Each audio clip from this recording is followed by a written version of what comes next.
Hello everyone central job അപ്ഡേറ്റിലേക്ക് എല്ലാവർക്കും സ്വാഗതം. ഇന്ന് നമ്മൾ ഡിസ്കസ് ചെയ്യാൻ പോകുന്നത് യൂണിയൻ പബ്ലിക് സർവീസ് കമ്മീഷൻ, അതായത് UPSCയുടെ കീഴിൽ വരുന്ന സ്പെഷ്യലൈസ്ഡ് ഓഫീസർ റിക്രൂട്ട്മെന്റ് പോസ്റ്റുകളെ പറ്റിയിട്ടാണ്. അപ്പോൾ ഇതെന്ന് പറയുന്നത് നമ്മുടെ യൂണിയൻ മിനിസ്ട്രിയുടെ കീഴിൽ വരുന്ന കുറേ ഡിപ്പാർട്ട്മെന്റ്സുകളുണ്ട്, അതിലേക്കുള്ള സിവിൽ സർവീസ് റിക്രൂട്ട്മെന്റ് ആണ് ഈ ഒരു വഴി നടക്കുന്നത്. അപ്പോൾ അതിന്റെ കാര്യങ്ങളും കൃത്യമായിട്ട് മനസ്സിലാക്കി അപ്ലൈ ചെയ്യാൻ പറ്റുന്നവരാണെങ്കിൽ എന്ത് ചെയ്യുക, അപ്ലൈ ചെയ്യുക. ഇതെന്ന് പറയുന്നത് UPSCയുടെ ഓപ്പറേഷൻ ഓഫീസർ റിക്രൂട്ട്മെന്റ് ആണ്. ഒരുപാട് പോസ്റ്റുകളാണ് ഇപ്പോൾ വിളിച്ചിട്ടുള്ളത്.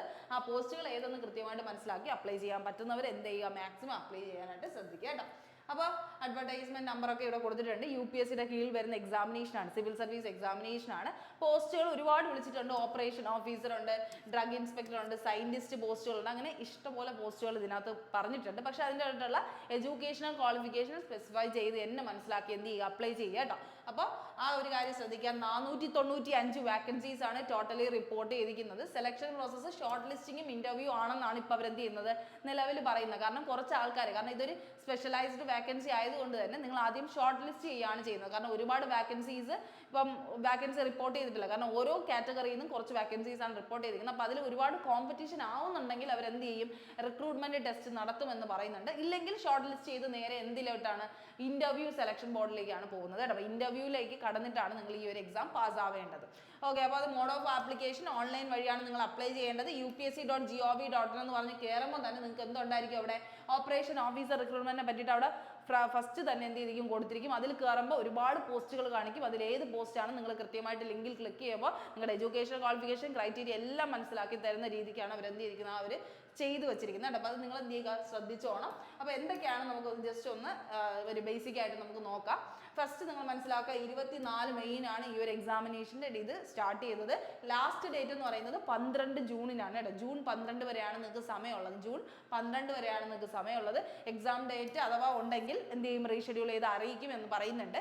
ഏജ് ലിമിറ്റ് ആണ് ഇവിടെ ഏറ്റവും വലിയ ക്രൈറ്റീരിയ. എന്താണ്, 30 വയസ്സ് തൊട്ട് തുടങ്ങി 50 വയസ്സ് വരെ ഉള്ളവർക്ക് അപ്ലൈ ചെയ്യാൻ പറ്റുന്ന പോസ്റ്റുകളുണ്ട്. വേരിയസ് ബൈ പോസ്റ്റ് എന്നാണ്, അതായത് ഓരോ പോസ്റ്റിനനുസരിച്ച് ഇതിനൊരു വേരിയേഷൻ ഉണ്ട്. കാരണം ചിലതൊക്കെ എന്താണ്, എക്സ്പീരിയൻസ് നീഡഡ് ആണ്. ചില പോസ്റ്റുകളിലേക്ക് എക്സ്പീരിയൻസ്, കാരണം എഞ്ചിനീയറിംഗുകാർക്ക് വരെ എന്തുണ്ട്, ഈ ഓപ്പർച്യൂണിറ്റി ഉണ്ട്. അപ്പോൾ അവർക്കൊക്കെ എന്ത് വേണം, എക്സ്പീരിയൻസ് ഉണ്ടെങ്കിൽ അവർക്ക് എന്താണ്, അതൊരു ബെനിഫിറ്റ് ആണ്. അതുകൊണ്ടാണ് 30 to 50 വയസ്സ് വച്ചിരിക്കുന്നത് തന്നെ ആ ഒരു കാരണം കൊണ്ടാണ്. അത് ശ്രദ്ധിക്കുക.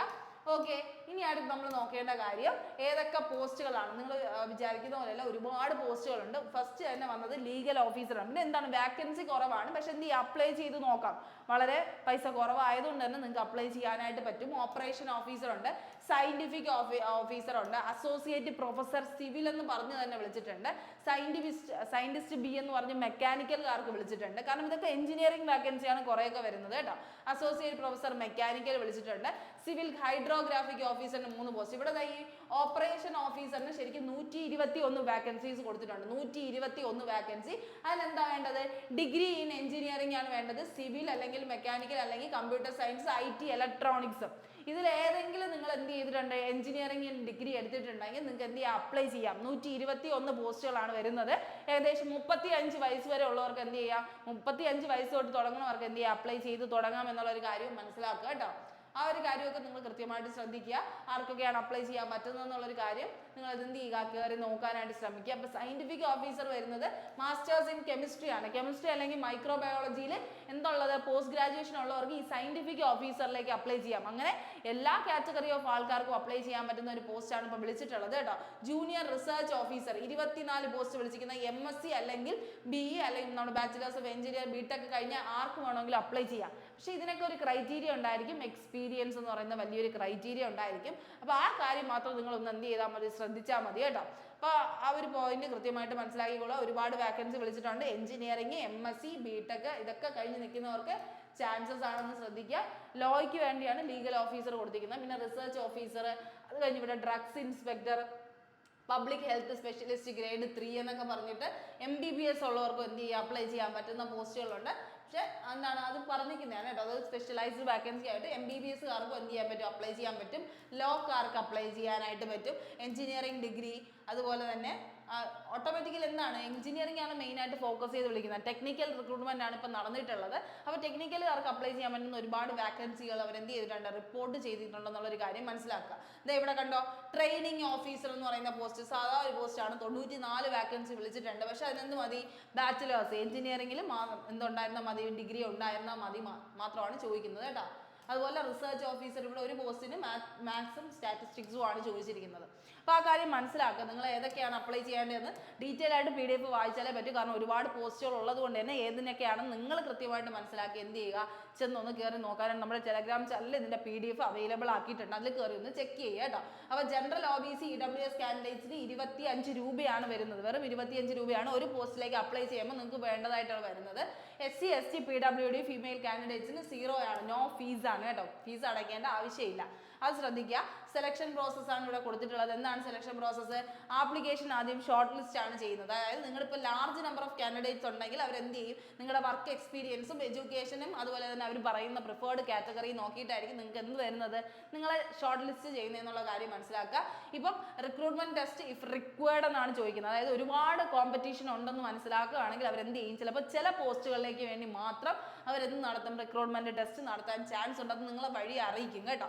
അപ്പോൾ എന്തായാലും ഒരു പോസ്റ്റിലേക്ക് നിങ്ങൾ അപ്ലൈ ചെയ്യുന്നുണ്ടെങ്കിൽ അതിന് 25 രൂപയാണ് ജനറൽ കാൻഡിഡേറ്റ്സ് OBC EWS ആയിട്ടുള്ള മെയിൽ കാൻഡിഡേറ്റ്സിന് വരുന്നത്.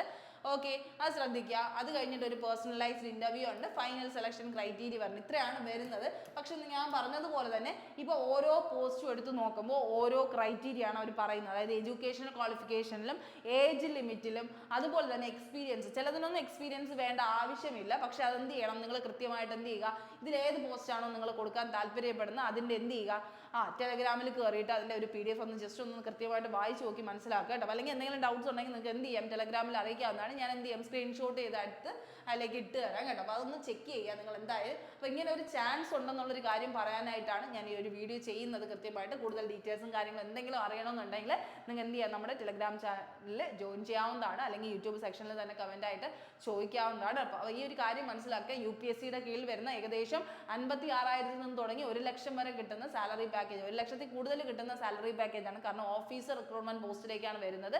പിന്നെ ഒരുപാട് ഡിപ്പാർട്ട്മെന്റുകളിൽ നിങ്ങൾക്ക് വർക്ക് ചെയ്യാനുള്ള ഒരു ഓപ്പർച്യൂണിറ്റി ആണ് കിട്ടുന്നത്. അപ്പോൾ ഈ ഒരു ഏജ് ക്രൈറ്റീരിയ 30 to 50 ഇയേഴ്സിലൊക്കെ ഒരു ജോലി വേണമെന്ന് ആഗ്രഹിക്കുന്നവർക്കുള്ള ഒരു ഏറ്റവും നല്ല വഴിയാണ്.